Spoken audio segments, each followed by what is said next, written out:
Dr. Sarah Hill. Yes. Thanks for coming in. Thank you for having me. You wrote a book on birth control, and I've just heard and seen all these crazy things that happen when women are on birth control. I remember I knew a girl, and she was like, yeah, like I've taken birth control since I was 12 because my mom didn't want me to have acne. And I remember thinking, like, I know nothing about drugs, but that doesn't seem like super safe. Right. Yeah. So I guess give me your background and then what led you to writing this book and getting into this. Yeah. So my background, I have a degree in psychology. So my PhD work is done in psychology, and I've mostly spent my research career studying women and health and the biological influences on women's behavior. So that's included things like the effects of sex hormones on women's motivation levels and behavior. And so I had been doing this research for, I don't know, like 10 to 12 years, just looking at women and relationship psychology and sexual psychology and how their sex hormones influence motivation levels. And all this time that I'm spending, thinking about sex hormones and women's motivation and women's behavior, I was on hormonal birth control without ever putting two and two together about, hormones influence behavior and hormones influence women's psychology. And then I'm changing my hormones and without even thinking about the fact that it was going to then, of course, influence the way that I was thinking and feeling and experiencing the world. And then I went off of hormonal birth control, and about 2 to 3 months after I discontinued it, I started to really notice that I was feeling different, and that I was feeling sort of like I woke up. Like it felt like there was like a haze or a cloud that was removed from my sort of visual field, and everything just felt more vibrant. I felt more alive than I had in a really long time, and it sort of dawned on me, and it's really embarrassing when you spend your research career studying biological influences on women's brains and motivation levels and behavior, to not think about the fact that when you're changing your own hormones, that it's going to change things. But it was like I had that sort of like, oh my gosh, facepalm epiphany. And then I started going into the research of what does hormonal birth control and the synthetic hormones in those pills, what do they do to our brains, and how do they change our behavior? And so that was what sort of led me to the path of writing the book. So let's just start with, what's the craziest thing that it does that most people don't know about? So for me, the most surprising thing was, well, there's probably two. Like, one of the craziest things, like when people hear about it, is that it can influence who you're attracted to. And this is like obviously like a big deal, right? You don't see that on the side effect of a lot of, medication levels, like a medication label. It's like may cause dizziness, drowsiness, inappropriate partner choice, like unusual choice of mates or whatever. So research has been done now for like more than 20 years looking at the way that women's levels of estradiol or estrogen influence women's partner preferences. And what this research finds is that when women are at points in the cycle when estrogen is the dominant hormone, which is usually something that goes on during the first half of the cycle, right prior to and especially right near ovulation. So somewhere between like day 5 to 14 in the cycle. And we can kind of break down all of that stuff as we sort of move ahead. But what this research finds is that during this time in the cycle when estrogen is high, women tend to have a heightened preference for cues to masculinity. So they like things that are associated with like testosterone markers and people with like sort of dominant personalities. Like yeah, exactly. It's like the guy who kicked your ass in high school, that guy. Yeah. And so women have this like sort of heightened preference for these kinds of qualities when estrogen is high. And so, flash forward 20 years and people have been publishing on this, and like women like deeper voices and all of these other things right near ovulation. And some researchers said, well, wait a minute, if we find that that when estrogen is high across the cycle, that women prefer these qualities, will the birth control pill, which keeps levels of estrogen super low, might that lead women to like desire as partners less masculine men? And so there's been several studies now that have found that when women are on hormonal birth control, that it does tend to lead them to prefer slightly less masculine men as partners. And what's really provocative about this is that a lot of women are on hormonal birth control when they choose like a long-term partner, like their husband, and then get off of it. And then they get off of it, and then what happens next, and so there's been some research that started to unpack those relationships and look at the way that discontinuation of the pill, if you met your partner while you were on it, how that influences things like relationship longevity and satisfaction. And the best done of these studies so far was this longitudinal study of married couples. And the researchers looked at whether or not the woman was on hormonal birth control when she met her partner or not. And then they followed these couples over, 5 or 10 years, and then looked at changes in relationship satisfaction and sexual satisfaction and just like overall, like satisfaction with life. And what they found was that women who chose their partners when they were on the pill and then discontinued the pill, when they went off of it, it did lead to pretty pronounced differences in their attraction to their partner, their sexual satisfaction with their partner, and their own sexual satisfaction. But what they found that was really provocative was that whether it made them more or less satisfied depended on how attractive their partner was.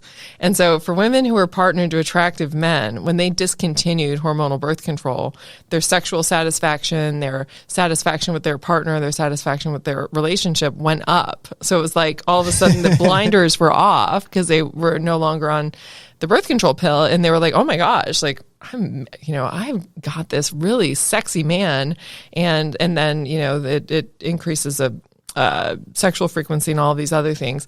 But for women who were with less attractive partners, then all of those things tanked. And so these effects are obviously like very provocative. And so those are probably the things that were the most like, holy Moses, smell the roses. Okay, so if this is happening during different days of the month, essentially, does that mean that like that some ladies are like, wow, I love a man, I'm super attracted to him on the first half of the month, the second half they don't feel that way, but they don't like end it, and then they get like a bump on the first half of the month again? Yeah, no, for sure. So it's like women, and this is research that's been done for a really long time, and most people don't know about it.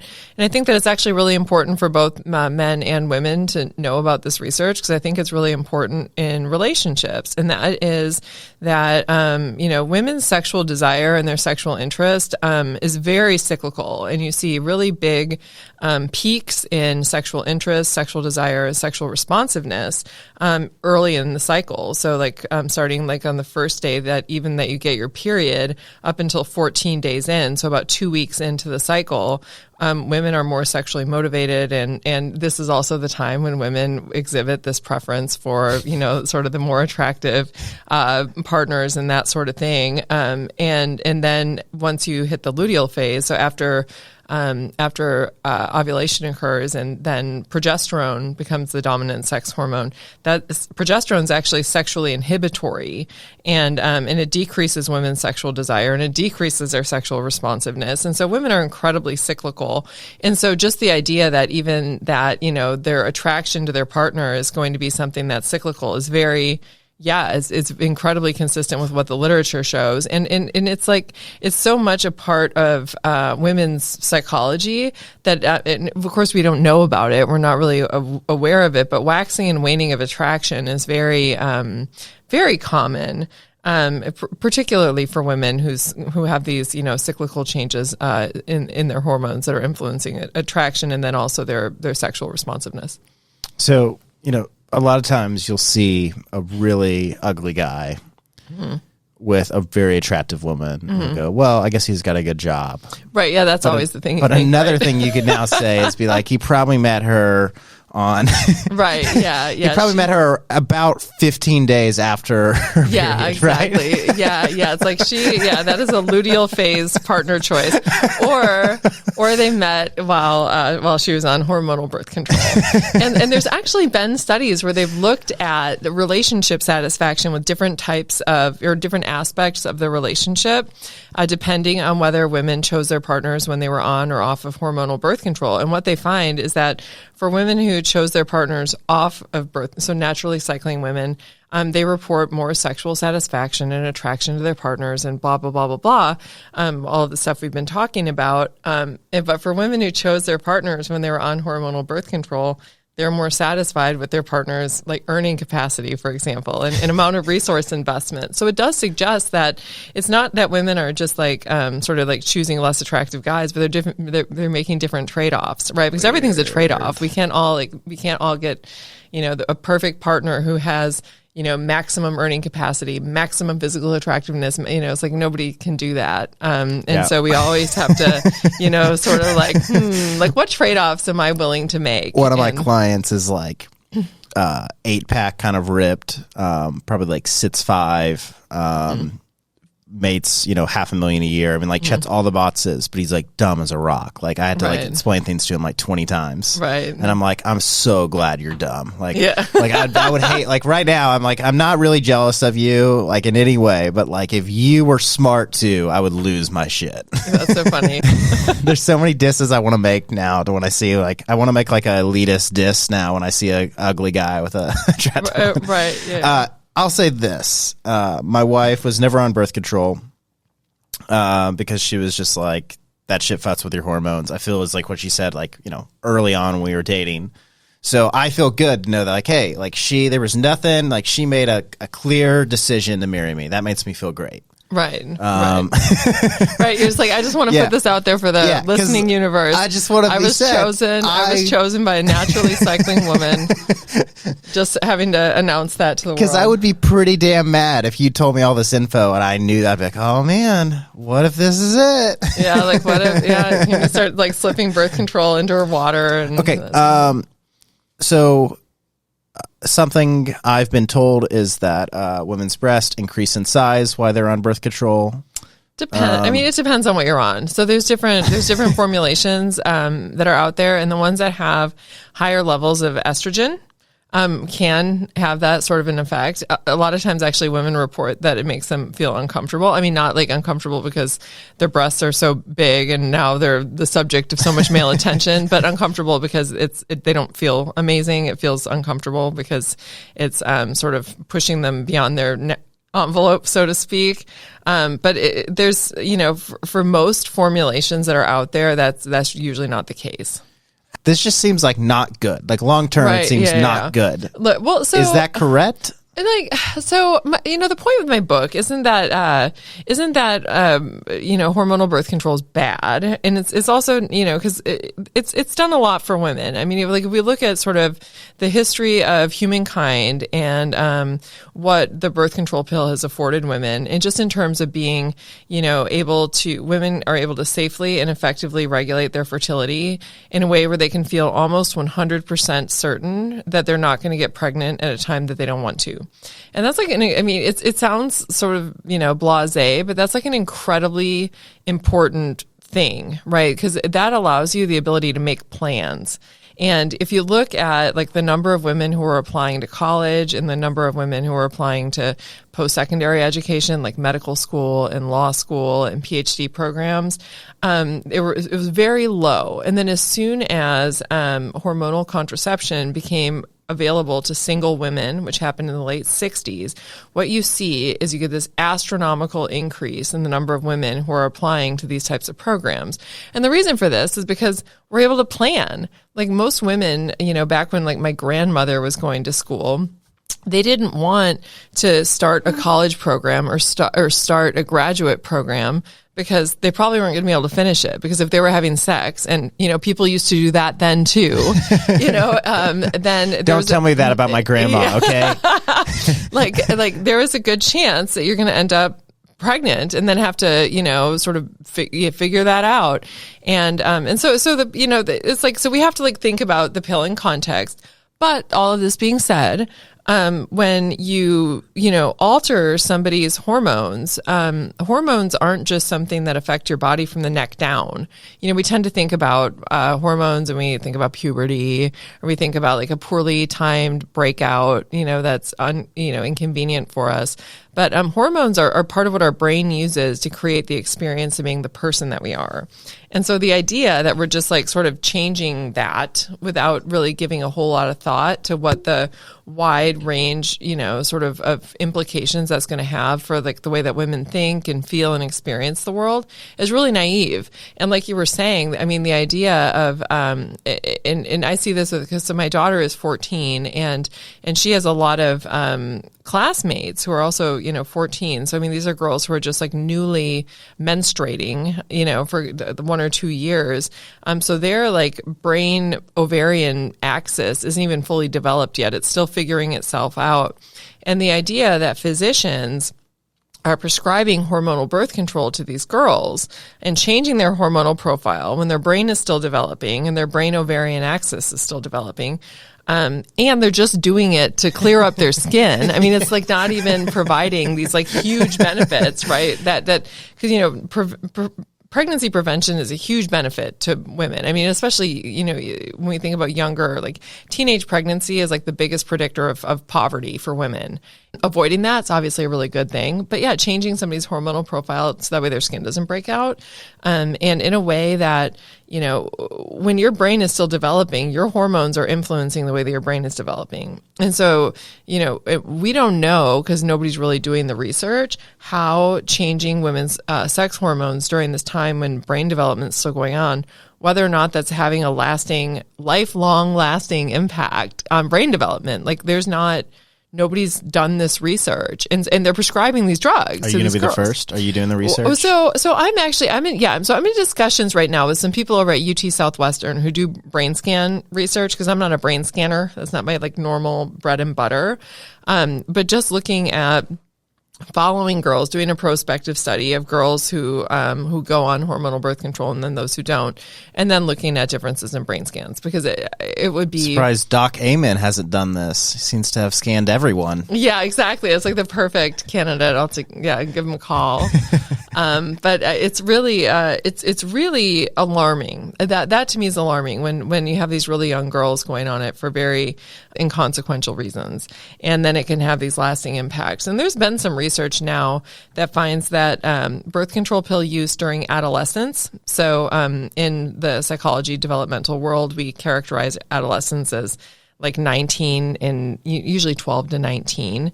But what this research finds is that girls who use hormonal birth control during adolescence, that they're at a greater risk of developing major depressive disorder, like over the course of their lifetime, even after they're off of hormonal birth control. And that suggests that it could have this lasting impact on mental health.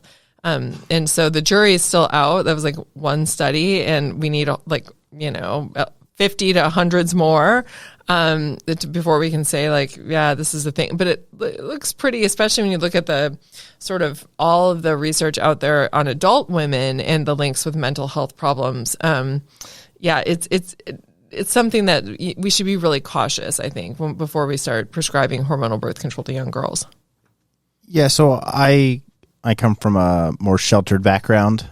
So my like first thing is like, why are we even having like 12-year-olds take pills of anything? Right. Well, no, I mean, I'm so with you on that, and especially anything that's influencing the brain. Yeah. I mean, it's like it's developing rapidly, especially during the pubertal transition. I mean, 11, 12, 13, 14, 15, all of that time, your brain is in this rapid period of expansion, which is why you're such an asshole to your parents, when you're a teenager, is because your brain is just like losing its mind.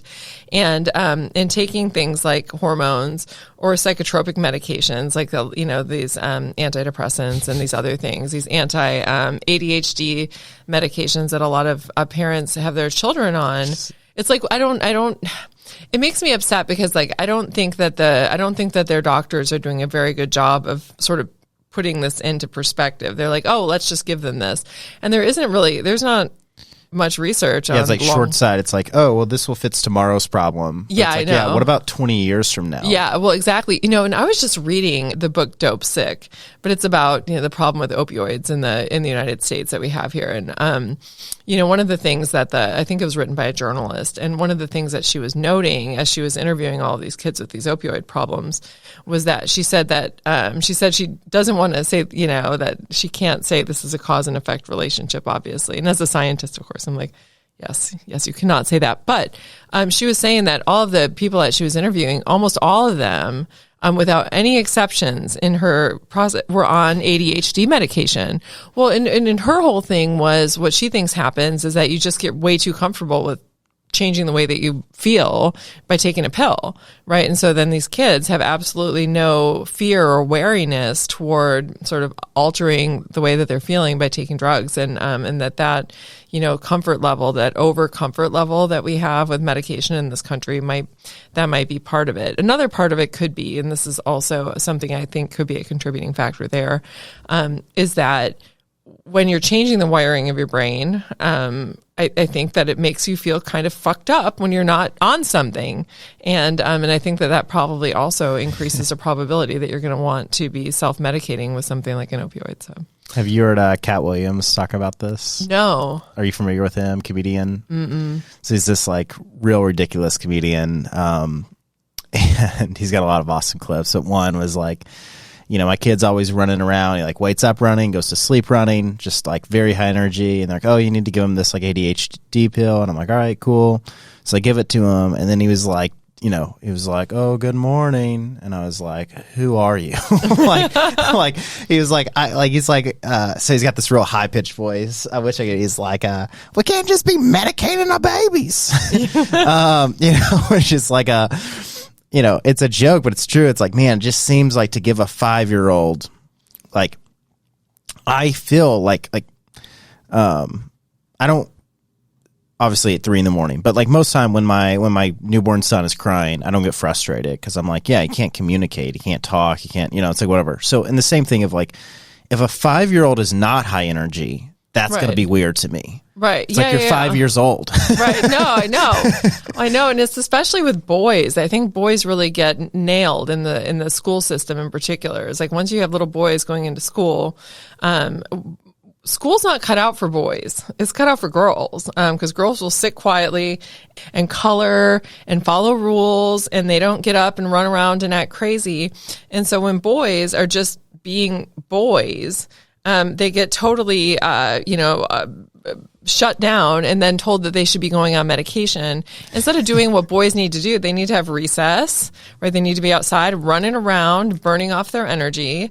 And, but it's like we cut all of these things that are actually helping boys. And one of the results of that is, and I think that we see this societally, is we see this real decline in what's happening with boys. And it's like we've made being male like a pathology, certainly in the school system. But I mean, even on social media too. Well, I know. I mean, that's the thing. It's like, it's really it's a weird time that we live in. I worry. I've got a son and I also have a daughter, and it's hard to raise a boy right now because it's like you don't know what is okay. It's like we've made this agreement as a society, which I don't know anybody who wanted to be part of this agreement, that being, like there's only one acceptable way to be, and that way to be is female. And and so like if you sort of deviate from that it's problematic. My neighbor said something to me when I was like 8 years old. I don't know, my mom didn't want me to do something, and my mom would be like, what a terrible neighbor or whatever, but he was like, look, like women cuddle you and treat you like women because they want you to become women. And he was like, so you need to like follow what guys do so you become a guy. Right. And he meant it in a way of like, I was like, oh, I don't want to like do this. My mom said not to. And like his thing is like, well, like listen to what your dad says too. But yeah, it is, I'm the exact opposite of all those kids, which is why I was laughing. So in first grade, and I think maybe in kindergarten too, when there was recess, I would sit and talk to the teachers while everybody would play because I didn't like to get dirty. Like real weird kid. And then when somebody wouldn't listen to a teacher, so like a teacher was like, hey, clean up your trash. And, some 5-year-old Johnny's like, no, or whatever. I would like be so distraught that he didn't listen that I would just zone in on him the entire class period. Oh my gosh, that's funny. And so my mom was able to like recognize this, because they thought I was slow, which, I mean, they could be right, but they thought I was slow. And my mom was like, I don't think he's slow. I think he's like getting distracted and then like getting upset over like other kids. Like I was like, for some reason I would get really upset when people didn't obey rules. So my mom pulled me out and homeschooled me. Okay. But then I was like, I became obsessed with the internet, and then I learned to make money, and then I figured it out, I guess. But I wasn't a great like homeschooler either. Like most kids that are homeschooler like make great grades and like listen to their parents. And there's boys and girls that sort of fall on both sides of the, like squirrely versus not so squirrely continuum. But it's definitely generally more frequent that the boys are on end up getting the short end of the shrift when it comes to schooling. One time a feminist on Instagram was like, you probably like Joe Rogan and Jordan Peterson. And I was like, yeah, Dr. Peterson's amazing. Yeah. I don't know. Well, it's funny because I'm in academia, and there's a tendency to just assume that you deny that sex differences exist, or all of these other things when you are an academic, because there's this, it can get pretty fringy left. And and that's like I know it's shocking. Tell me more. I know, it's like, I'm sure. What are your by the way, before we get to what are your pronouns? I want to make sure I get this right. No, so my daughter she was crying on the way to school one day because she couldn't decide what her pronouns were, and I was just like, I've failed as a parent. I've completely failed as a parent that I'm even having this conversation. I said, Tina, this is awfully narcissistic of you to be like, I'm like, this is too much individualization. I'm like, just pick one. I don't care what it is. We love you. We don't care. Pick one. You're not that special. So you can just pronoun whatever you want to, whatever is comfortable for you. Because that's the kind of person I am. I'm not narcissistic enough to think that I need to have a special pronoun just for me, and that it's up to you to remember it every time that you see me. And if you don't, I can be pissed off and offended. Yeah. Right? Because even though if it's like 100 people and you have to keep track of all their pronouns, like I don't even remember people's names. Yeah. It's like, and I was also supposed to remember if you want to be called they them. Like no, sorry. I have a friend who's an attorney, and they have 2 clients that are they them or whatever. And he like told his whole staff, he was like, all right, defendant is how we put them in all papers. He was like, right. Because if we go to court and a fucking judge sees that sees this, he's going to get confused, and then we're going to have to explain. And then he's going to be like, who the fuck are you clowns? This isn't he was like, because the client was like, oh, we want to be. And he's like, no, we're your law firm. Right. We're going to talk to you in a certain way so that people understand. I know in your world, because it was like a university. He was like, of course it was. I know in your echo chamber, this made sense. But in the real world, right, this is not how cases get won. Right. Yeah. No, I mean, I think that it's so crazy. And I hate that we're at a place where people feel so little, or such little grace and latitude with one another, where it's like we assume that everybody is out to attack us, or somebody's a jerk, and that they're, trying to, I don't know, because it's like, I'm not an asshole, but I can't keep track of everybody's pronouns, so don't make this it's a weird time we're in, for sure. Yeah. It just shows that things are too good.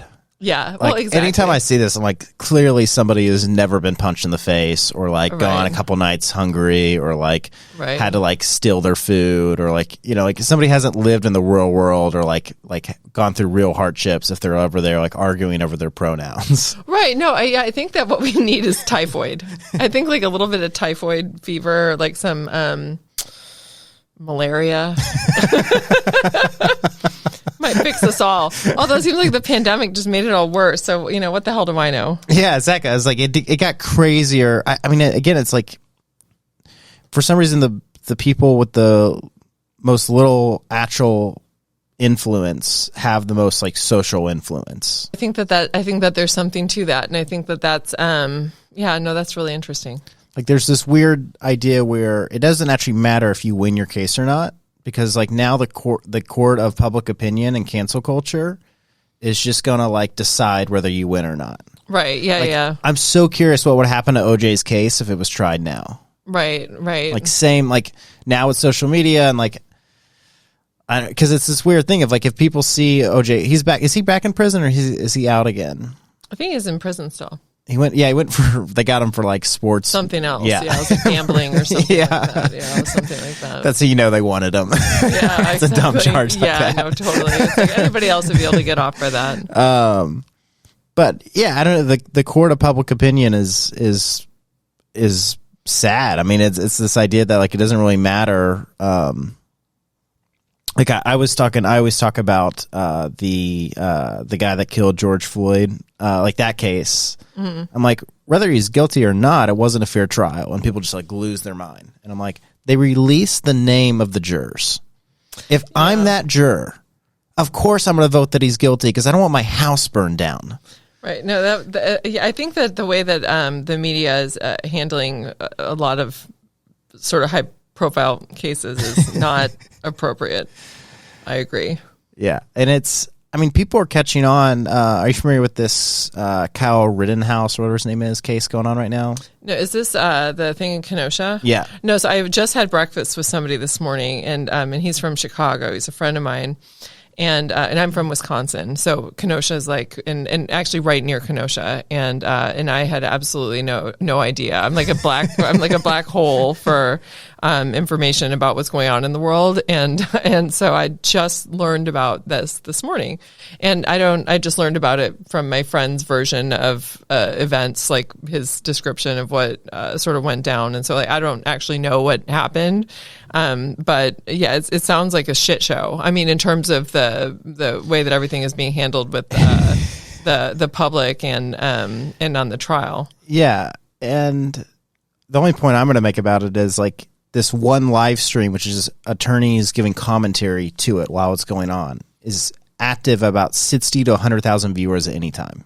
Wow. Which is like killing mainstream media. And so like there is a huge population of people that are just like, I don't believe or trust this. Right.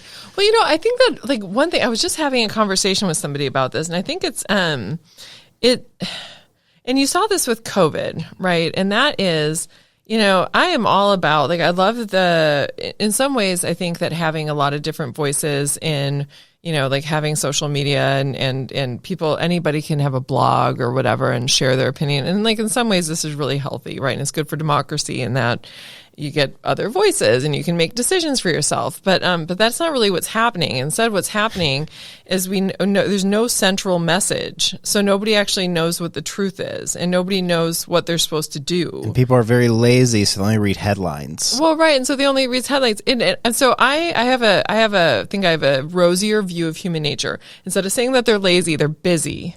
Right. People have other things to do other than do a deep dive into the facts. Right. And so most of us, in psychology, we study this all the time. Most of the processing, like psychological processing that people do, is what we call peripheral processing. Right. And that's not where there's central processing, which is where you sit and carefully read the quality of arguments that somebody's making, and then you sit and weigh. And then you make a decision about how you feel about whatever, right? And about 5% of our decisions are made that way. And then the rest of it, it's all done it's using heuristics and these rules of thumb, right? And it's like, well, that sounds truthy, and oh, that's interesting, and oh, that resonates with my intuition. And so we believe it, and we believe it, and we believe it. And of course, even without being smart enough to actually know why they're successful, these different news organizations are preying on that, right? And so it's like they give you clickbait because they know that, like, they figured out that that's the only thing that people pay attention to is like the headline and the this and that, and there doesn't even need to be any facts, and it just needs to be truthy. And so the result of this is, we have so many different messages, none of them that have to be based in fact. And it's like we've become absolutely disorganized as a culture. Well, I mean, it's like I think that we saw this with COVID. It was like nobody knew what they were supposed to be doing, because you have like so many different, things like, do you get a vaccine? Do you not get a vaccine? Are we sheltering in place? Are we or is sheltering in place stupid? Or do we wear a mask or don't we wear a mask? And then this week it's a mask and this week it's not a mask. And it's like, I think people are just like, what the fuck? What am I supposed to do? And what do I believe is real? And like, what's actually happening? And so nobody knows what to, it's really disorganized. And I think that, I don't know, it concerns me, because I think that it's like, we had a clear, like, disaster, it's like we have this, our economy is falling apart. I mean, we were talking about before, like, it's so nobody is working. I mean, it's like, I just went, my friend who I was talking to today, who I had breakfast with this morning, he was heading out of the country. And so he was like buying toiletries, and it was like his deodorant was $9. And it's like, I mean, that's inflation, folks. Like, we can pretend like that's not happening. It's like, you don't pay $9 for deodorant, and it wasn't fancy deodorant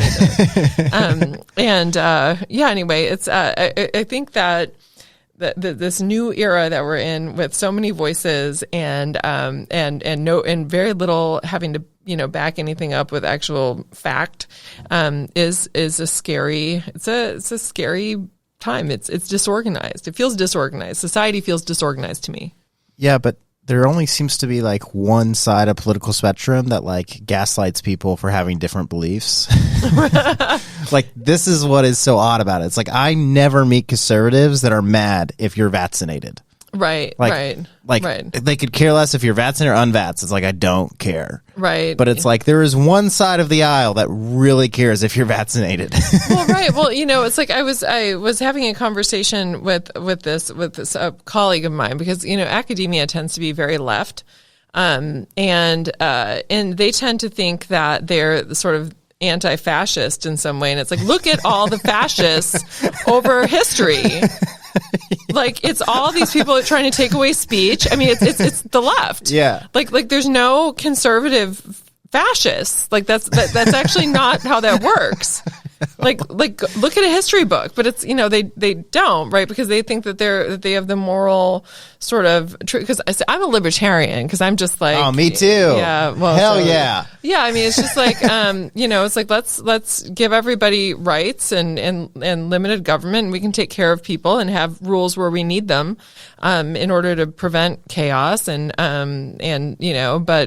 but the idea that the government should be telling us what we can and can't say, or that other, the or university that Facebook should tell you if, like, this is verified, this is true, or this is like, this is I mean, it's really It hits home for me at a university, because a university is, of course, supposed to be a place for free thought and open conversation. And I really believe that having open conversations about uncomfortable topics is something, it's absolutely necessary, for us to be able to, like, do better as a society, because we can't pretend that bad things don't happen. Because that's not going to fix anything. Like, we actually have to have conversations about why things that we don't like to see happen, or the ugly parts of human nature. Why do they exist? And like, what can we do to change those things? Not like, no, you can't talk about that. No, we can't talk about that either. And no, that doesn't happen. And no, oh, well, if you say that, if you acknowledge, that there's sex differences, well, then that, is going to lead. And it's like, look, we have to have conversations about hard things, and the idea that in what was supposed to be a space where those kinds of conversations about difficult things, respectful conversations about things that are difficult to talk about, is that we're, having now rules about what types of things can and can't be said, and that it's somehow we're violating somebody's rights by even just like having hearing a message that's counter to our beliefs is really scary. It's really scary. And in fact, there's this university that's opening up, and it's called, I think it's called the University of Austin. Have you heard about this? So it's like, their whole thing is the pursuit of the truth. Right. And so they're trying to open up is basically a counter university. It's almost like cryptocurrency, but with a university, where it's like, this is just going to be about pursuing truth. and we're going to be and whether it ends up that we're having uncomfortable conversations or not, the only way to make life better for everyone is to understand the truth. So that way we can, if there are things that we want to socially engineer to make better, we actually know how to do it because we understand how the world works. And there's a lot of really smart people who are associated with this. And anyway, I just found out about this, and I'm like incredibly intrigued by it because, well, no, the university has become a weird place. I mean, it's not what it used to be. Well, it's like the biggest scam to ever exist, and so you have and eventually, like now with the internet, like people can't run from that. Like you have a university or a place, a business that can charge whatever they want because the government will back the loan for anybody to go. Right. Like, what a crazy thing that could be like, okay, like this is the example I always use, but like, Pierre, you're going to pay me $50,000 a year for 4 years to work for me. And you're actually going to be suicidal a lot of those years because of how much work I give you. And then your parents are going to put bumper stickers on their car that you work for me. You're going to wear hoodies of my company. Your parents are too. And the best part is the $50,000 you don't have to pay me every year. The government's going to give you no questions asked. Mm-hmm. Yeah. Like, that's ridiculous. Well, it was like medicine. I mean, it's like Medicare or whatever with the drug companies. It's kind of the same thing. But no, I mean, it is I still believe education is absolutely transformative, right? Yeah. And education is like the biggest predictor of upward social mobility still, and the thing that makes our country okay. I was going to say great, and I just couldn't get it out. It's like one of our saving graces is our post-secondary education system. Is second to none. There's just like nothing like it. Like our collection of Nobel laureates and whatever, and these collections of wisdom and having a place where we can send our children to learn from these people. But you're right. I mean, the whole thing is a little bit of a racket. I mean, most things are. But like, here's a good example. I've read a lot of books. Before having a kid, I read 100 books a year. Now I just sometimes listen to an audiobook. Right. I got to get my life back on track. Having a kid changed things a lot more than I thought it would. It always does. And so every book I've ever read, for the most part, has been like $20. Like $10 to $20. But for some reason, at a university, a book is like $130. Right. It's like the whole thing just seems like a sham. Yeah, well, no, I mean, certainly with the academic books, I mean, that academic book publishing is a total, I mean, yeah, you're being gouged. I mean, you're absolutely being gouged because there's no reason that, and sure, like writing an academic book, like is not as much fun as writing a novel or whatever, but I don't think that it's any more work. So there's no reason that an author should be compensated more. And I don't think that they are. I think it's the book publishers. And the same thing with our academic research journals. The first time I got my research published in a research journal, somebody was like, well, how much did you get paid for writing that? I'm like, oh, no. Like, I don't get paid a thing to write that, right? I do all the science. I report it. I have the honor of getting it published. And a lot of the publications will charge the authors, so like my institution with certain journals that I publish in, the TCU or a grant that I have has to pay for the thing to get published. So these research publications, these journals are an absolute wreck. I mean, talk about something like where you have they're going to publish your work and make money off because the universities have to subscribe to these things, right? And it's not like your People magazine subscription, like where it's $150 a year. It's several $1,000s a year, like tens of $1,000s a year in some cases. And so universities have to all subscribe to these things, right? They're getting all their content for free. I mean, it's like Facebook. And like Instagram, right? They get all their content for free, and then they just get to advertise because it's like people just putting stuff up, and they're just sitting back and letting like, all right, you can like put your stuff on my site. That's cool. I'll earn money. I'll put ads up. That's great. But the same thing with academic research journals. It's like they get all their content for free. They just sit back and take the money. They just get checks. And of course, they have to hire people to edit them and like, and then there's print costs. But most of them don't even have print versions anymore. It's all digital. See, now you get the point I'm making. Yes. Like, are universities desperate for students, or are they still coming in at a? No, they're still coming in. I think part from the fear mongering that goes on, that if you don't go to college, that's the only way that you can be successful, which is obviously like insanely bullshit, right? Because you can make a lot more money if you are a really good tradesperson. You can do a lot better than you will if you have a 4-year degree in English lit or something. One of my mentors is the CEO of a 2,500 employee HVAC company, and he had to build his own school for HVAC, like for teaching HVAC, to just train people fast enough. And then he had to hire like a full staff to go high school to high school across the state that he's in to tell people like, hey, there's several options. You can spend 4 years here and spend a bunch of money and then get a job that makes this, and then over 30 years you'll make this.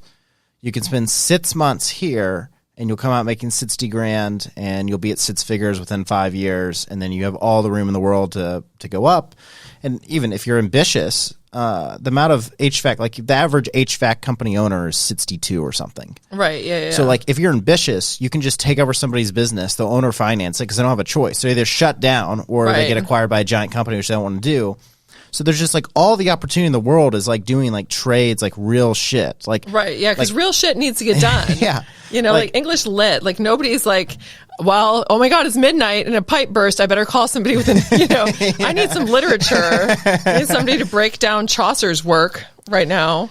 Yeah, like I've had such a bad experience, like just trying to hire good people to do stuff like mount these lights, like set up the studio or like hang bookshelves in my kid's room, that I'm like, I bought like a drill and stuff, and I'm like, I'm not an idiot. I guess I'm figure this out.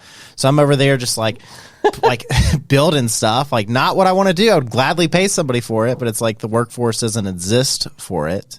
Right. Yeah. And I think that there is that cultural message that that college is the only way to go. And I think that there's probably some interested parties who help to perpetuate that message, because I mean you're absolutely right. It's like there's the idea that high schools even push it. Yeah, well, I know, and I think that it's it's elitist bullshit is what it is, and it's elitist bullshit that is helping to fund the universities. Like there's a private all-girls school in Nashville, Tennessee called Harpeth Hall. Mm-hmm. And Harpeth Hall is like, like your dad has money if you go there. Right? It's like 20 grand a year. It's a high school. And one time there was a young lady that went there who I had expressed that I thought college was a scam. I wrote a paper about this when I was like 16. I was like, I've thought this for a while, because I had to self-fund my way. And so I was like, I don't know how I can afford, like I literally can't do the numbers on this of like how I afford this myself. Right. And then when I was seeing that, like, wait, the government, like I guess I didn't know government-backed loans, but I just saw that like how everybody pushed people to go to colleges when there were all these other routes, and thought that was really interesting. And so she made this quote to me that had like screenshot. I probably have it on a dry folder somewhere. I like used to like tell myself it every day because I thought it was so funny. She said, there's people that go to college, and then there's people that work for my dad. And I was like, what a crazy way to approach life, to think that like you can't have a good job. Right. Like I guess you're saying that like I guess dumb people work for your dad. Is that like, I don't know how this other things, but it's like but like if you want to be successful, you go to college, was like her thing. Is that like if you want to, like, unless you want to work for somebody, and it's like, well, I feel like college trains you to work for people. Like now as an adult that's lived life, I'm like, this is crazy. Well, no, it teaches you, like, I think that the big sort of that you get from college, well, one of the big ones is that you have to go from class to class and figure out what this person wants from you. Right. All right. This person wants me to just read the book, or this person wants me to regurgitate the things that they just said in class verbatim, or this person actually wants me to think and then be able to produce it. And I mean, that's like working for a boss, right? It's essentially. Yeah. I went to community college for a little bit, which is 13th grade. I was unaware of this. Everybody pitches community college as like the same as university, but cheaper. Right. Wrong. It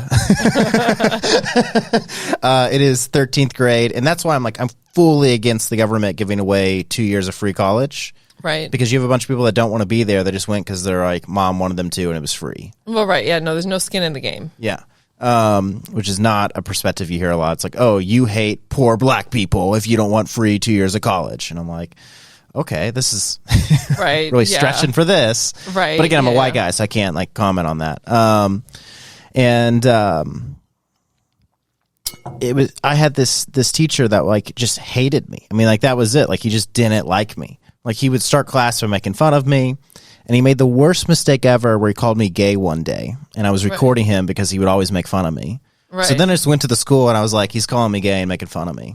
Right. And then he got out. Okay, well, there you go. Well, so that's my only time getting back at a professor. But like, you know, this guy, like everybody hated, and he would even be like, he's like, I know nobody likes me. He's like, I don't care. Like I'm not, he's like sometimes I like to put questions in tests that I haven't taught about just to mess with people. Like he would like talk about this kind of stuff openly. Where was this? This is a community college in Nashville. Oh my gosh! Like this is a very angry man. Yeah, I mean, like what sort of a bitter, angry human being is that? But you just really felt like I don't know. You got C students and you got C teachers, and I couldn't blame the C teachers because they had to put up with these C students. Right. And then it's just I don't know. I mean, I remember.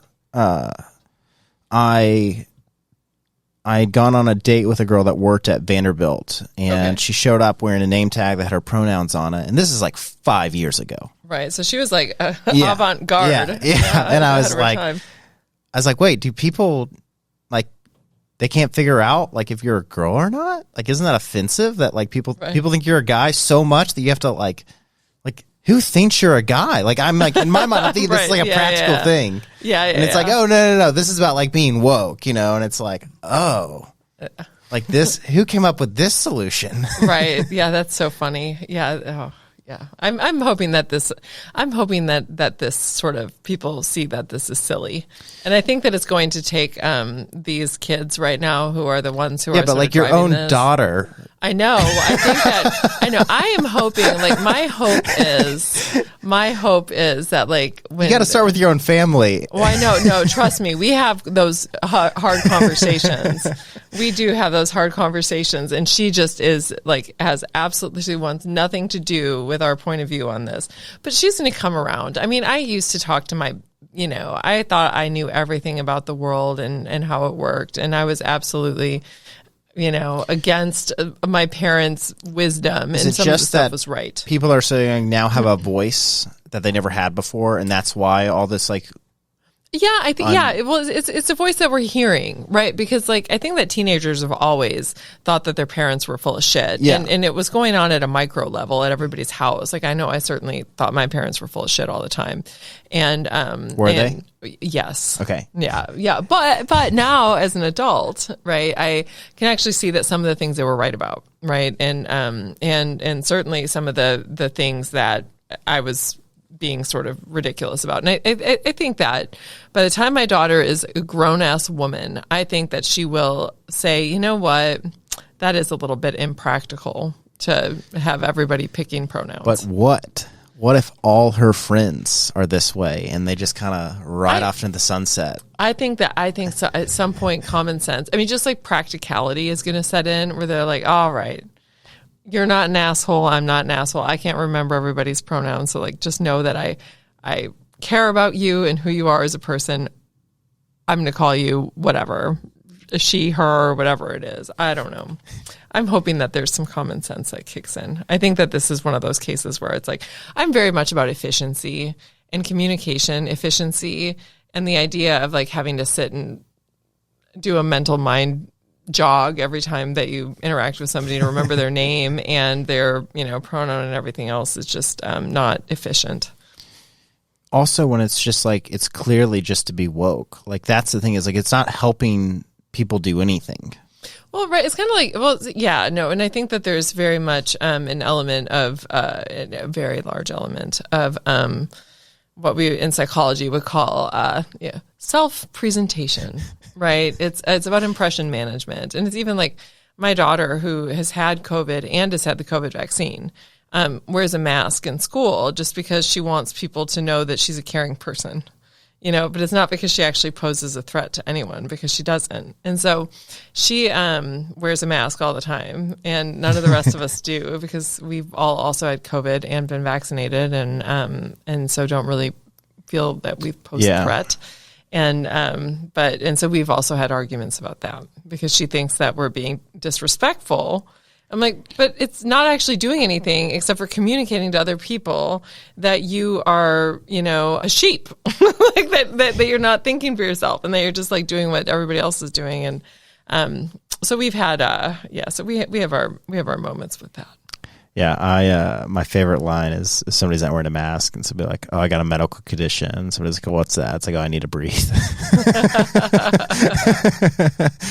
Yeah, isn't that the truth? One time I was at Kroger here, and somebody's like, "Sir, you need to put on a mask." And I was like, "You're not even an employee." Just like a random person.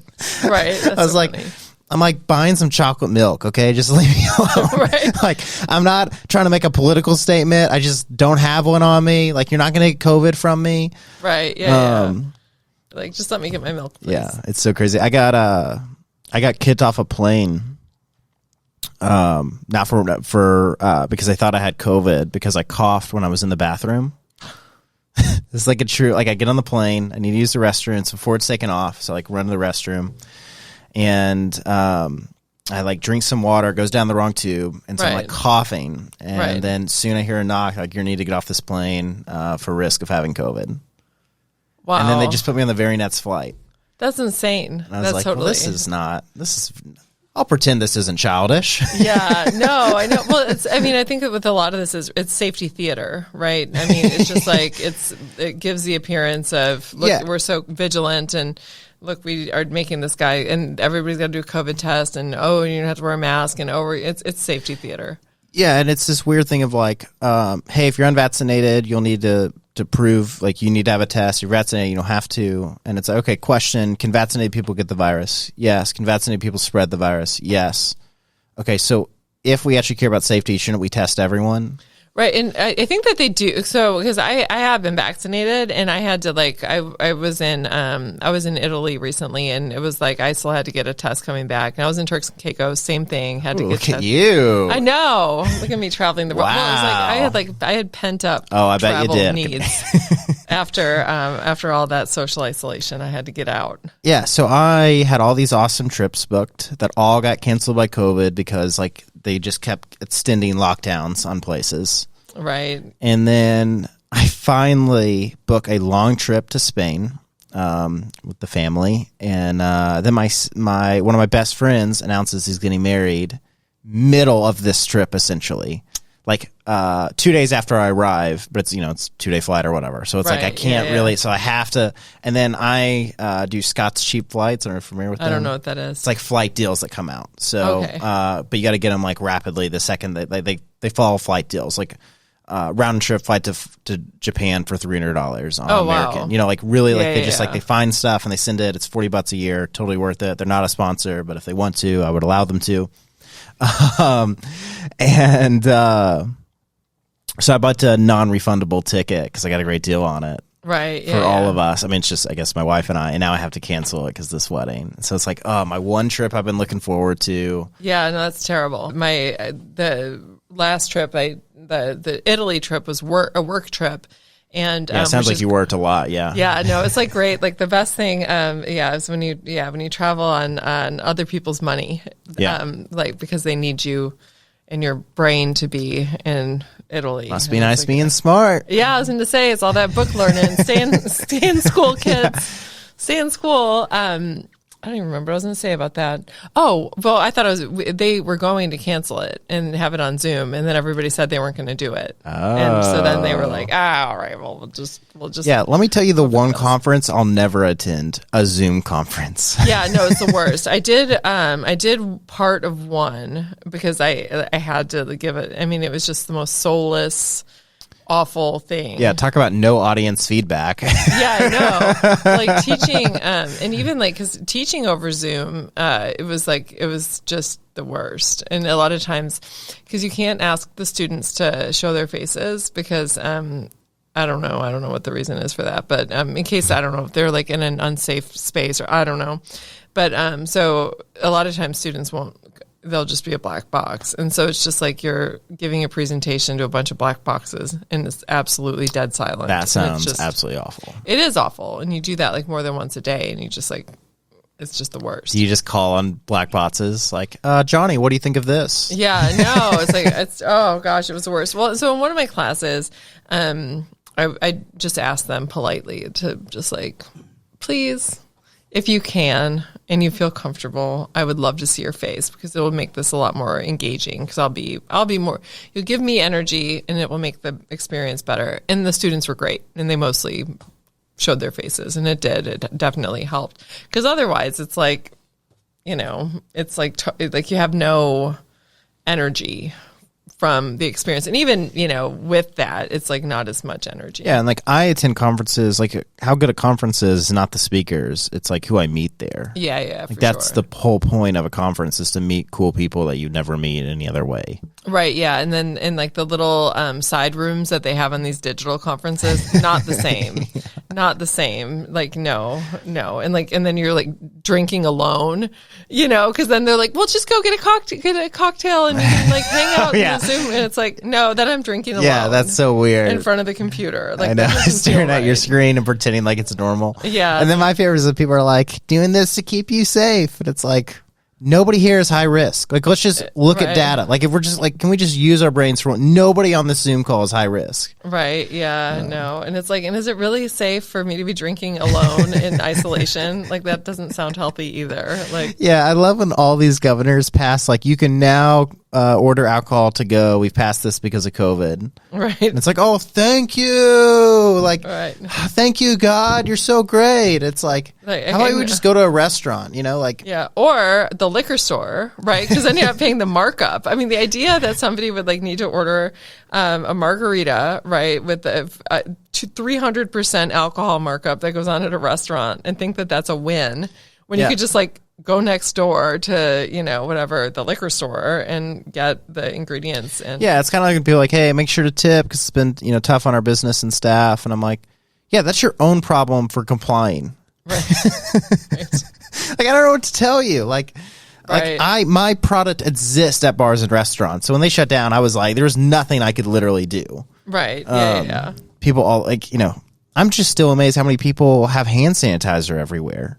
It's like, we've known this is an airborne disease for 2 years now. Right. Right? Yeah, no, I know. That's so funny. Yeah, no, it's safety theater, all of it. Have you been to Bodolino? No, what is that? Oh my gosh. I don't even know what that is. All right, Bodolino is a gelato shop here in Dallas with 2 locations. Okay. Third generation gelato maker. Okay.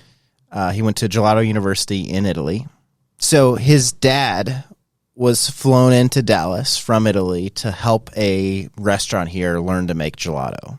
Okay. And then they eventually decided to move the whole family over here and then start a restaurant, like an Italian restaurant, of course. And then he eventually started his own gelato shop. So he like brings in ingredients from all over the world, like the best ingredients.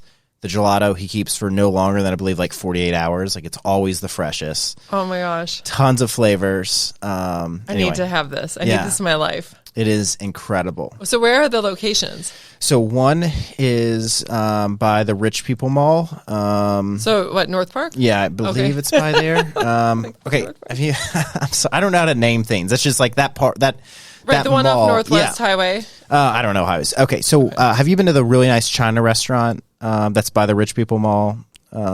China restaurant? Yeah, it's like a Chinese restaurant. No. So it's right across from there. It's rural China. It's a famous Dallas establishment. Okay, if you do like top 25 restaurants in Dallas, it's one of them. It's across the street from there. Okay. So maybe get some Chinese with your kids, and then you roll there. I think we're gonna go get Chinese tonight. Nice. That sounds great. Bodolino. So no, yeah. So I don't know if you had any gelato in Italy or anything. Yeah. Oh yeah. No, for sure. Like you've got to do that. Got to do that, and then have. I was drinking Negronis. What are those? It's like gin and Campari and soda and like orange zest, and it sounds disgusting and it's really good. Although it's like I've never had it done well here because I'd never had one before, except when I went to Sicily. And then when I came back, I was at it was at the Rich People Mall. It was at North Park. There's an Eatsies there, and they've got a little Italy, right? Italy, that's it. Yeah, and like in Italy, there's like a little bar they can. And I was out there, and I ordered one, and it tasted like ass. I was like, this is not the Negroni I remember. Yeah, it's so funny because I went to the mall that's got the skating rink in it. Oh, okay, so that's the other one, right? And I was like, oh, this is a nice mall, whatever. And then people were like, well, it doesn't have art, from all over the world in it. It's like, it's just like, oh, okay. Like, wow, I didn't realize. Yeah. The Nasher, how did the Nasher people to get rich? Are you from Dallas? No. So I moved that's right. You're from Wisconsin. I'm from Wisconsin. How long have you been here? I've been here since, I moved to Texas originally in 2000. I was in Austin for my PhD work. And then I moved to Dallas in 2008. Do you like it? I do. Yeah, I do like it. I've been, obviously, it's great. It's a great place to raise kids just in terms of you have low, the taxes are low and the schools can be good and can be good. So I like that. It's an easy place to live. We have a hub airport. And we're right in the middle of the country. It is like 2 to 3 hours to get anywhere in the U.S. You can't argue with that. It's I think there's a lot of things going for it. Culturally, it's not particularly interesting. And scenically, it's very flat. Yeah, no, it's super flat. I mean, it's like there's not a whole lot to recommend that way, but it's easy to get out of. And so it's like if I want to see something beautiful, I don't have to go that long, and I don't have to connect. Did you swim with pigs in Turks and Caicos? No. Oh. Is that a thing? It's like in some, like most of those, it might not be in Turks and Caicos, but it is in like a lot of these tropical islands. I feel like it is there. I'd never been to the Turks and Caicos, swimming with pigs, just see if something comes up. I'd never been to the Caribbean before. So this was actually my first time in the Caribbean was that trip. And, and it was very beautiful. Was it a full service resort? Oh yeah. No, I stayed at, it's called Grace Bay Club and it's what's in Grace Bay. And it was really nice. Very beautiful. Grace Bay. Like I'm supposed to know what it is. Oh, Grace Bay. Yeah. Grace Bay. Well, you need to go to the Rich People Mall. Oh, Bahamas is where it is. Yeah, okay. So you swim with pigs. If you ever go to the Bahamas, you can swim with pigs. Yeah, so I'll keep that in. I'll keep that in mind. I don't know that that's on my list of dream things to do before I die. Apparently, it's a very desirable thing. I don't know. You just have these people like to swim with pigs. Well, it's like clear ocean, and they're super clean pigs, and there's just like a bunch of cute little pigs. Somebody's gonna poop, and probably gonna be a pig. Yeah. All right. Okay. Well. All right. No, I need to see this. Put it up on the. Oh no, that is cute. Yeah, they're like cute bids. Just put it up on the TV when you get that looks like remote's, I don't know where the remote is. That's that was a cute pig. That pig doesn't look like he'd poop in the water. Take me through early days. How you go from Wisconsin to a PhD professor. So growing up, I was the kid who had so much potential. If only they'd use it. Right. So you were in trouble a lot? I was in trouble a lot. I was like awesome. all my report cards are like, Sarah needs to not be so silly. Sarah talks too much. Sarah is so smart. If only she'd apply herself. And so it was a lot of that. How many tickets on your record? Oh my God. Like tickets? Yeah. No, I'm not. I wasn't that kind of, I was any arrests on your record? No. No arrests on my record. Like how many felons can Yeah, exactly. How many dead bodies are buried in your backyard? And it's like no, that is not information for this. Podcast. It's hard to dig deep here in Texas, so probably not many. Yeah, no, exactly. Here it's like up north we got that nice black soil, and that's easy to dig up. You're a professor. You would obviously hire a hitman. Like I would never paint you as somebody that would do it yourself. Don't worry. Right? Yeah. No DIY murder. No. I'm not getting my hands in that. But no, so I grew up. I was a very talkative, silly kid. I didn't take myself very seriously academically. They let me graduate early, actually, from high school because I was truant. I was like so frequently not there But then I would show up and I'd pass my tests, and so you just turn off the TV. It doesn't matter. Yeah, they just they let me graduate because they were like, just go, you're embarrassing. Just wear them down. Yeah, this is terrible. And so then I did my undergraduate degree at the University of Wisconsin at Milwaukee, and I went there because my GPA was not spectacular, and also because I was smoking a lot of pot at the time, and the people I would buy my pot before it was laced with fentanyl. Yeah, exactly. When it was safe, you could just buy some pot and smoke it. Right. Yeah. And so the people I would buy my weed from, right, they lived right over in Milwaukee, and so I thought, well, I'll go there, and then I'll be closer to the weed. And so I started out college kind of the same way I was in high school. I didn't really care, and I was a terrible student, but it was about halfway through my freshman first semester, and I had this really great professor who was like, I see what you're doing. And I was like, well, what is that? And he said, he's like, you don't give a shit. He's like, I just want to challenge you to just try giving a shit. Like, just try it for a couple of weeks and and see how you like it. Because he's like, I think you're going to like college, but you need to give a shit. And I'm like, all right. So that conversation happened. And then I also had the experience of being in a really big lecture hall, these college classrooms. It was like 300 students, and it was a communications course. And we had your town. When I didn't go to college. Yeah, you know how they are. You know they are. Yeah. No, I've spoken to a college. I was going to say, well, in your community college, surely there was a lecture hall. No, you're like, no. I don't know. I don't know. I've spoken at colleges. I had my mites cut at one college because they were like, somebody was like, how do I become an entrepreneur? And I was like, you don't go to college. Right. Yeah. It's like you just start figuring out things that people want to spend money on. Yeah. And anyway, I was doing the usual thing. I wasn't showing up to class or whatever. And I show up to take the test, and I get my grade back, and it's like a B-. And I look around, and there's all these people in this class, and there's a professor, and I'm like, I am just a face in this sea of faces. As far as this professor is concerned, I'm not very smart, right? Like, this B- is just that I'm just an average person. So I had bad grades when I'm like, oh, you got a B-. Nice. Well, no, because the thing is, okay, and I guess I skipped over part of the story, and that is that my older brother is like a savant genius, right? Like, he's like so smart, and he like taught himself how to play every instrument, he's that guy. And so when I was going through school, I was like fucking up, but everybody knew I was Aaron's sister. Oh, she's Aaron's sister. And so everybody knew that I was smart, right? So the null hypothesis was that I was smart, and then I just wasn't applying myself, which is why all my report cards were like, wow, Sarah's really smart, but she needs to focus. And I didn't do it. So then I'm in this big class. This professor has no idea who I am, and I get this B-. And I'm like, nobody's going to tell me I'm special. Like they don't know that I'm Aaron's fucking sister, and that I'm actually smart and I'm capable of more than this. Like, as far as this professor is concerned, I'm just some person this is the best they can do.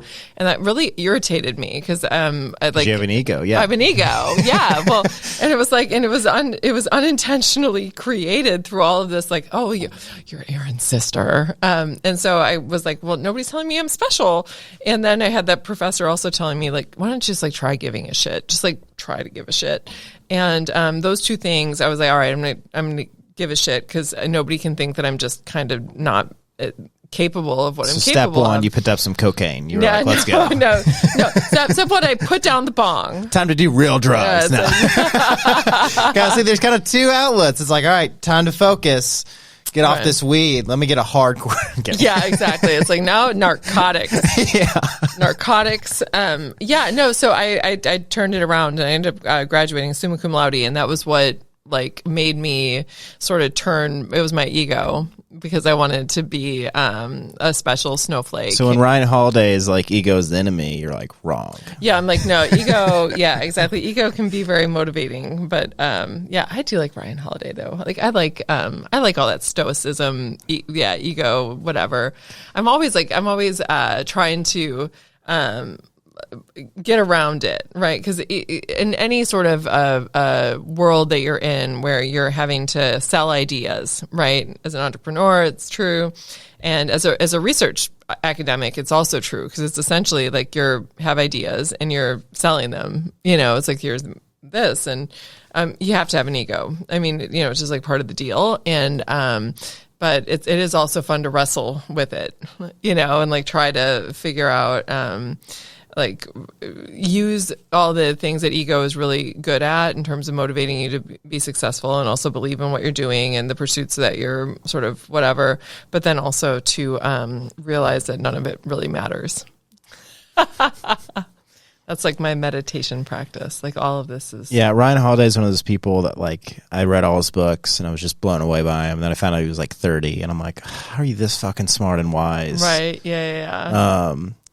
His Gawker one, where the Gawker Media one, did you read that one? No. It's really good. It's essentially how Peter Thiel took down Gawker through Hulk Hogan. Yeah. It's super good. And he just kind of like randomly rants about Trump at the end. Like it's just like it's like people that like hate Trump so much, they're like, all right, how can I fit him into my book that has nothing to do with this? Right. So in social psychology, it was really funny because our big conference is it's called the SPSP. It's the Society for Personality and Social Psychology. And there for Sounds several like a fun room. Oh my gosh. For several years, like every talk was about something about Trump. And it was like, I'm so tired. Like I think Trump's a fucking idiot. Like well, maybe idiot's the wrong term, but I didn't like him. I don't like him. He was like not an amazing president as far as I'm concerned. I don't fucking care. Like, I don't want to go to a conference and listen to people complaining about Trump. It's like, this is ridiculous. Like, this isn't science. Like, this is what gets him elected, is that y'all talk about him all the time. Well, I know. And it was just like, this isn't science. Like, I don't see any science here. Is there science here? Like, no. It was just like, we collected data on showing that people who vote for Trump are narcissists or whatever. And it's like, who cares? Like, who cares? Who cares? And the whole, so I stopped going to that conference for a couple of years because it was like, seriously, it was just like Trump. So, yeah, a lot of people want to talk about that guy. Yeah, it's real strange. Like how, like yesterday we had a guy on, which will be my last episode because I publish them in order.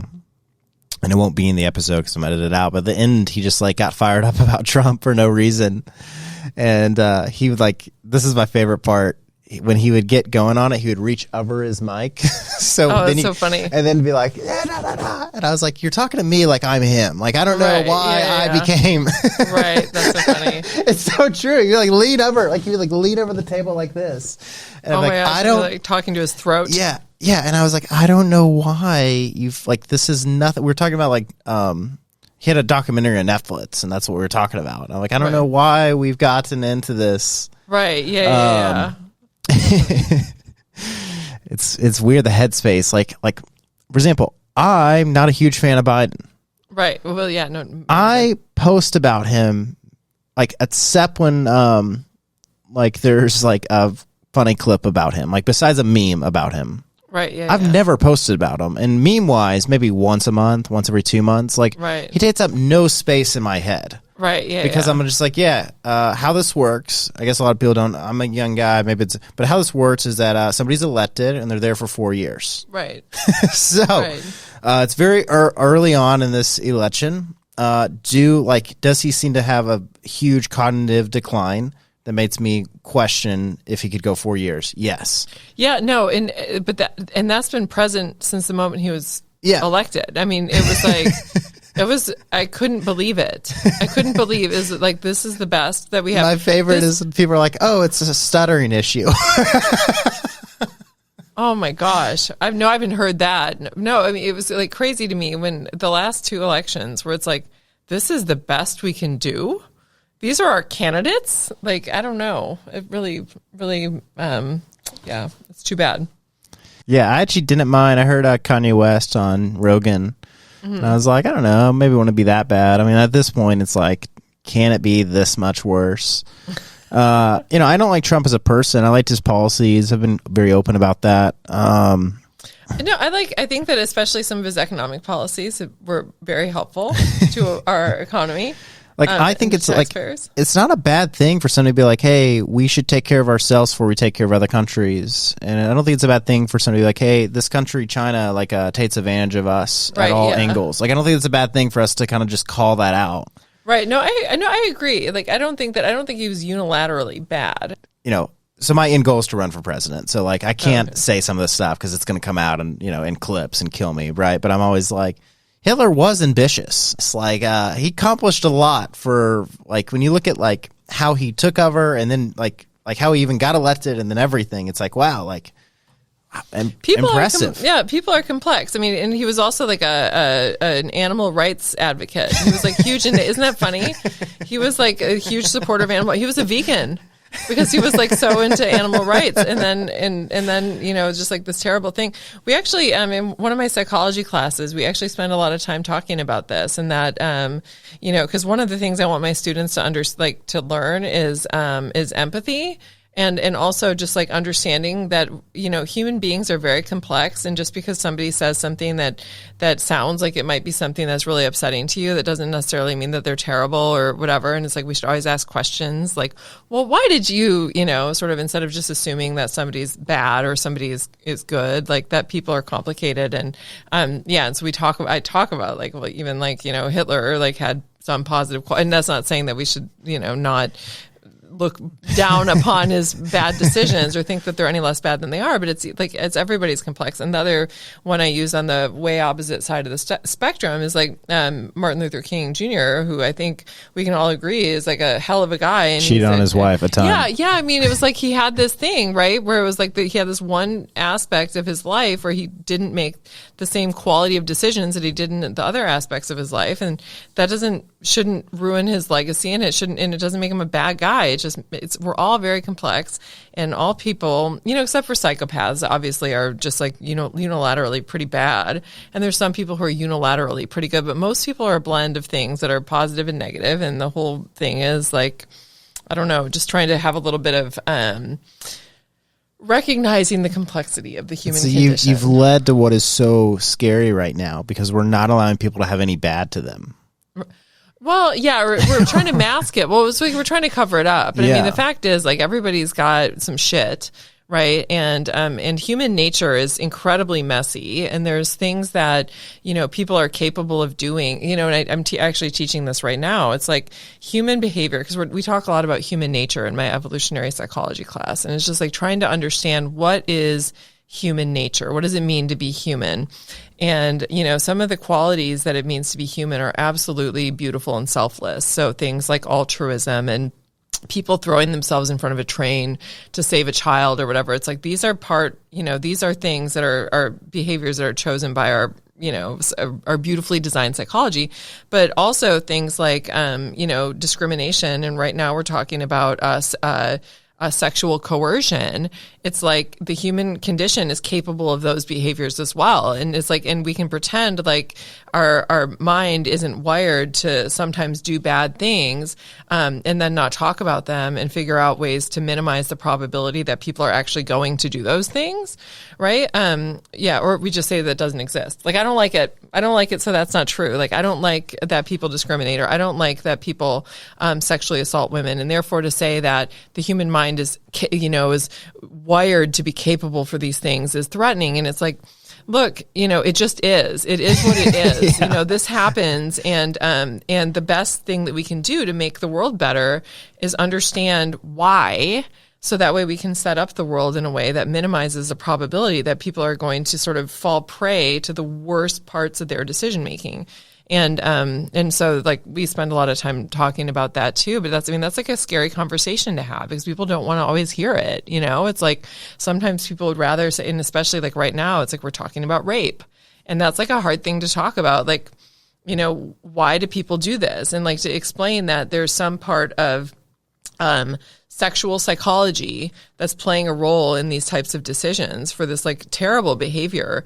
And to say that part of human nature is the capacity to sometimes do this horrible behavior is something that if you don't handle it very carefully, the conversation, and it can really make people upset, and the knee-jerk reaction is to say, no, it's not. Like, no, that's horrible. You can't the worst say that. part is like when people are like, oh, I would never, and it's like, that's not a good place to put you in. Like a great place is like, wow, I'm capable of this. Right. It's like, exactly. And so like human nature is capable of this. And so it's like, what do we do to set up the world in a way that minimizes the probability that anybody's going to make that choice? And that's the conversation to be having. And that's how we actually solve problems. And so the thing that's scary in this sort of culture that we have where people are afraid to speak openly about, truth, is we're not going to end up solving problems. Everything's going to get pushed down. And then we're going to end up with, things happening where we have things that it's like safety theater, but it's like social justice theater. It's like we're not actually fixing the problems. All that we're doing is pretending that they don't exist, and then they explode. Yeah. And so, anyway. Yeah, it's... People are complicated. Yeah, I mean, like, there's a friend group I'm in, and somebody's like, hey, I noticed that you hang out with everybody except this one person. I was like, yeah, he's a psychopath. And they're like, what? And I was like, yeah, like I've recognized that about him. I know where to keep him. Very strategic about what I say to him, how I talk to him when I see him. Right. Because like I understand. They're like, he's the most likable guy ever. I'm like, yeah, that's I recognize these things. And it's like, I don't think he's a bad person at all. Right. I just am setting up my family and my life in a way that I'm very strategic and I like to play things out. Right. And so it's just like, yeah, like I think this could be a danger to my life. So I am just going to pretend like, I don't treat him any different. I just, how I hang out or the things I say or whatever, because I'm just like strategic about like where I think that could end up. Right. Yeah, no, for sure. And that's like a scary category of humans right there because, they don't have a conscience. And dealing with somebody without a conscience is like, I mean, because that's it's like such an important part of what it means. And like all women are into true crime podcast. So like you can't, I can't. I'm not. Look at you. I know. Look at me. I know. I told you I'm pop culture black hole. Most women are into true crime podcast. Yeah, which is really interesting. Right? Well, that's interesting that women are into it. Yeah. Right? And they're gruesome. I mean, like, I can't... we had a guy on, and I went to go listen to his podcast, and it's very well produced. It's very good. True Crime Reporter is the podcast, and he covers this crazy serial killer. But it was too much for me. I was like, I'm going to throw up. Like I just like, it was just so detailed and so crazy. And I was just like, like same thing like the Michael Jackson documentary that came out about like the boys. Like I don't know if you heard about. No, like I watched like 30 minutes of it. And I was like, I can't do this. No. Well, it's so funny because like before I had children, I used to like Dateline, like those mysteries, like those sorts of shows. And then as soon as I had children, I couldn't do it anymore. And especially, I mean, if it had anything to do with a kid being hurt, I couldn't do it. It was just too upsetting. And I was like, wow, like I didn't know that I had this, like I didn't know I had this sensitive side to my psychology. I always thought it was whatever, totally callous. Do you all the data shows that like if a kid is like sexually abused as a kid, he like ends up a terrible person, right? Like most of the time. Is there like data around this that you know a lot about? I mean, like I don't know. I would have so a terrible person, I don't know. ? I don't know. Like definitely traumatized, and trauma can do weird things to people. Because usually, I mean, it causes your whole stress response system to rewire itself in ways that means that you're not going to be able to function as an adult very well.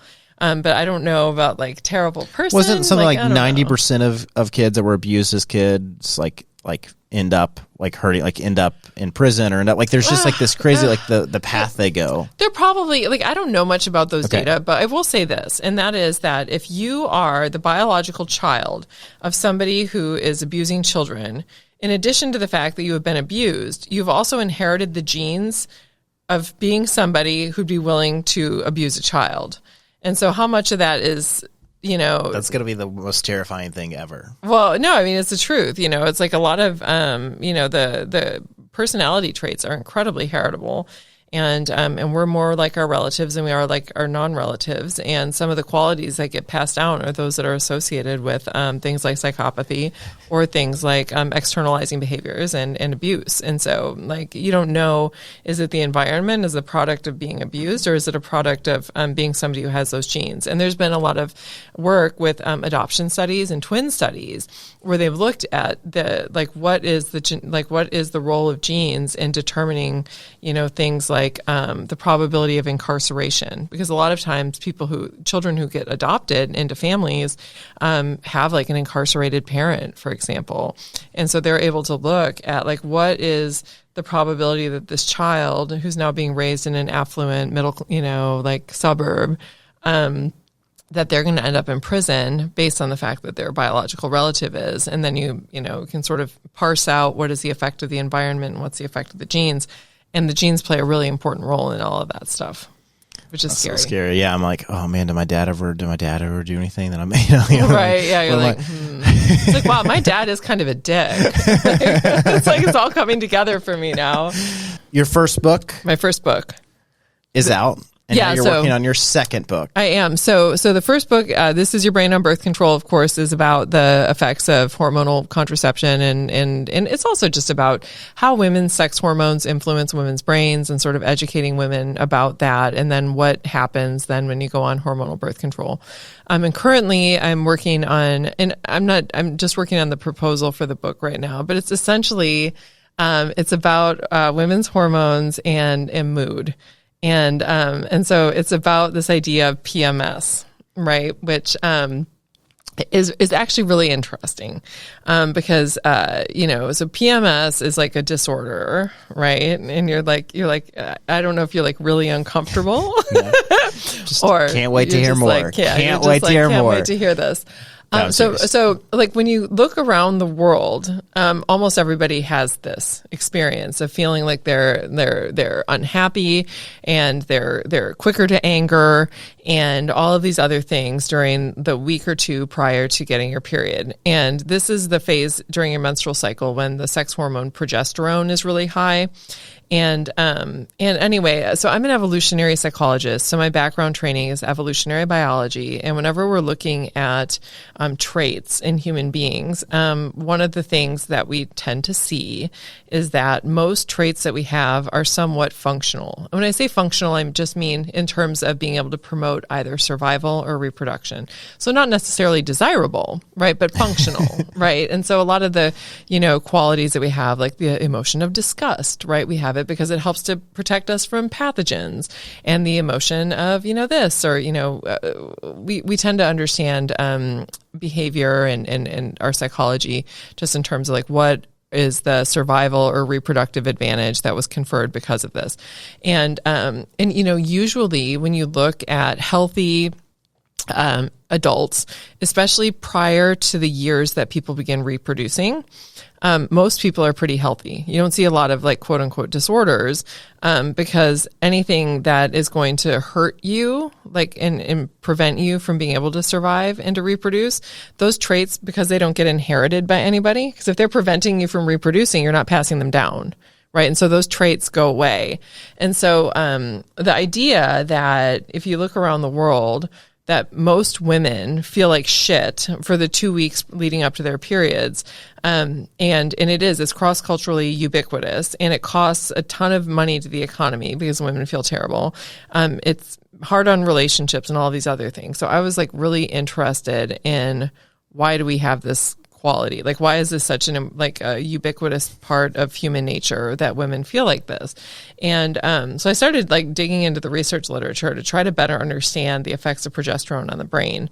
And it turns out to be like a scientific mystery. It's like nobody really knows what it does. And so I'm diving into, and this could get really boring, so I'm not going to get to the boring parts, but I'm trying to understand progesterone and like, why is it that women are in a bad mood and during these weeks leading up to your period? What's going on psychologically that's responsible for these effects? And what is the function of it? And like, because as an evolutionary biologist, or somebody with a background in evolutionary biology, this is a trait that you have a lot of variability in, right? So some women have really bad symptoms and they're really bitchy and angry, like me, in the weeks leading up to my period. And then you have some women who don't have very many symptoms of that. So there's variability, and that's something where if there's a costly trait, which is feeling like shit, it should be eliminated from the population. So there's enough variability where over time you would start to see that only the women without the symptoms would be passing down those genes, if that makes sense. And the fact that everybody has it. So I'm trying to figure out what the function is of that. And then also just like unwinding the mystery of the sex hormone progesterone. And it's, like I said, it's a chick book. It's a book for women to understand what's going on across the cycle. But it's or for guys that want to dominate at dating. Yeah, exactly. Yeah, no, it's like I'm not gonna do. Yeah, exactly. Yeah. It was funny. I was actually started writing a book about sex and relationships, right? Which would have been great. Like, yeah, exactly. And it was so fun. I was like writing that was sex and relationships, and because this is what I spent most of my research studying is sex and relationships. So and like from a woman's point of view and like whatever. And but then I started getting into, because I got roped into this seminar that I had to help educate women about hormones and cycles, and then I started learning about all of this stuff with mood, and the more I learned, the more crazy it got. And so I ended up sort of pivoting, and so the sex and relationship book, which I will come back and talk about when I am ready to talk about that one, got put on hold so I could write about this other topic, which I think is going to I think it's going to be a fun. I think it's going to be an important book, and the reason I think it's going to be important and fun is that so women, we haven't really been studied by medicine for very long. So medical research primarily used to be done only on men, and still nowadays, like when they're testing a new drug or whatever, it's usually only tested on men, or it's tested, or a few women. Well, it's because women's cycles make us harder to study, because researchers want to make sure that all conditions are kept, because science is so like, we want everything to be exactly the same except whether you receive the drug or you don't receive the drug. And since women's hormones change cyclically, the researchers are always afraid that those hormonal fluctuations are going to mess up how people are responding to a drug. And so they want it passed quickly. So what they do is they'll only study it on men, but now that they have to include women in their studies, because this is only like a 15-year-old law, by the way, they'll only include some women, and they only study them early on in the cycle when sex hormones are low. So we don't know anything about what goes on during this weird phase in the cycle when women are in bad moods. But so this research, which, by the way, because just like to sort of prove my prove my point with the research currently, right, 80% and only like 80% of drugs that go to market within the first year are pulled because of unanticipated side effects in women. 80%. And that's because we're not studying them across the cycle. It's like the researchers are like, wow, it's too much of a pain in the ass. So what do? They release the drug.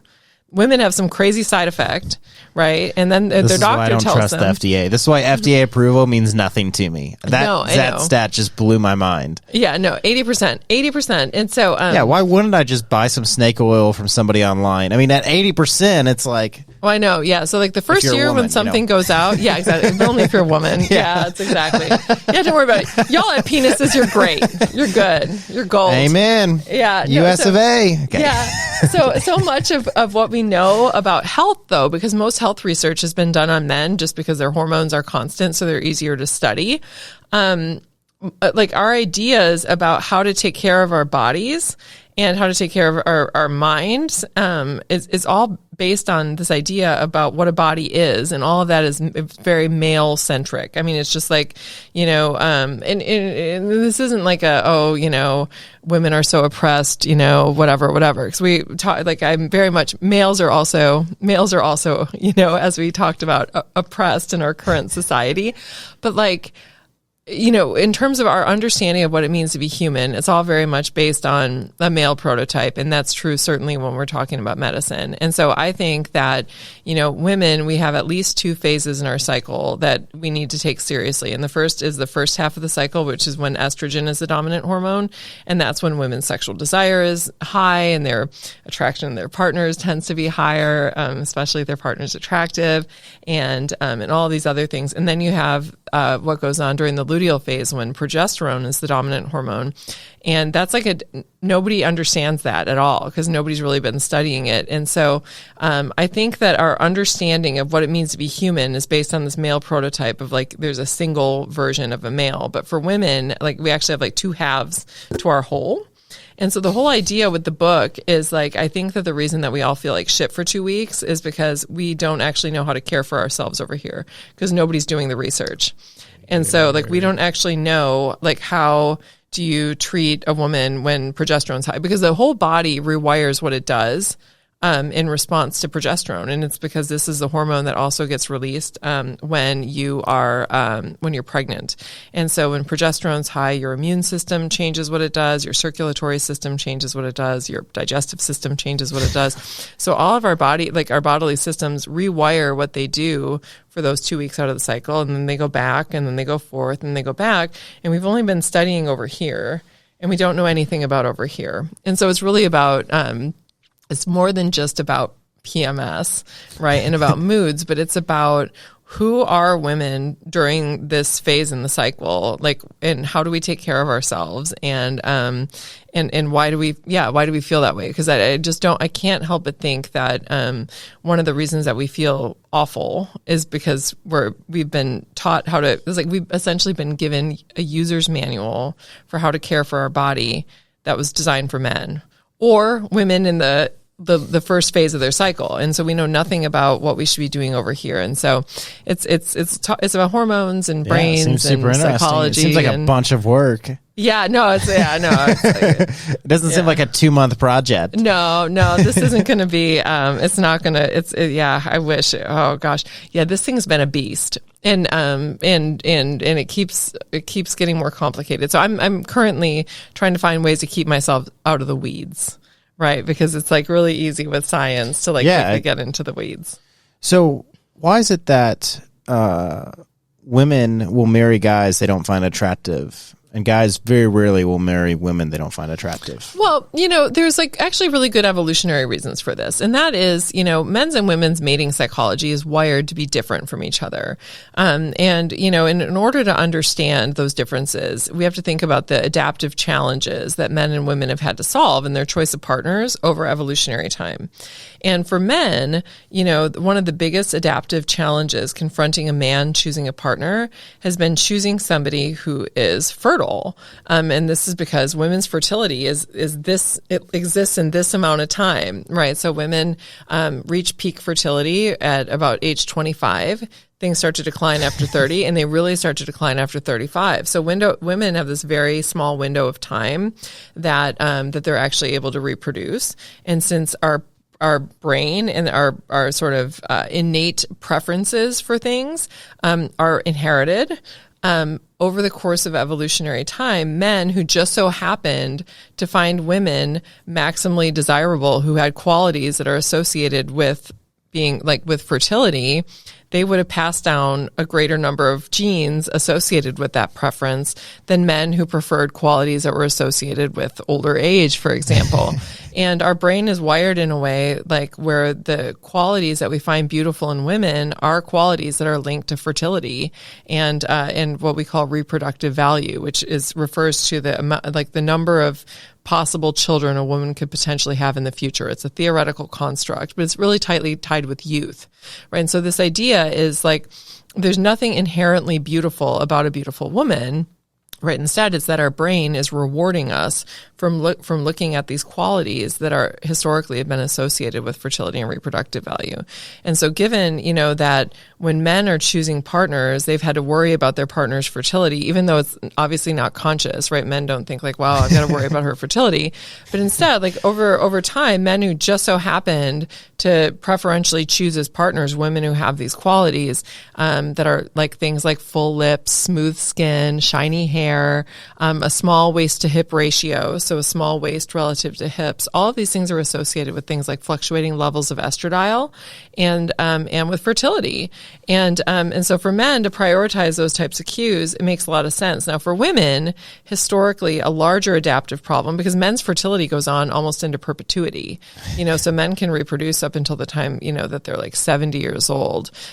Women's preferences aren't as tightly tied to those kinds of qualities. Instead, for women, historically, if we sort of think about ourselves in our deep ancestral past, where, our mate preferences originated, women who zeroed in on qualities associated with a man's ability to provision and protect, given that women get tied up with pregnancy and are in a really vulnerable condition when they're pregnant and then caring for young children, women who just so happened over evolutionary time to have a preference for partners who have access to resources and are willing to invest those resources in themselves and their offspring, right? They would have passed down a greater number of, they would have had a greater number of successful children who then inherited that preference and passed it down to their children, who passed it down to their children. And so there's some sex differences in the primary challenges associated with successful reproduction that stem from our different roles in the reproductive act, with women, of course, being the ones who internally gestate and are pregnant, and with men not. I wish we could spend another 2 hours on this. Yeah, no, that's like fun stuff. Dr. Hill, thanks for coming on. Yeah, thanks for having me.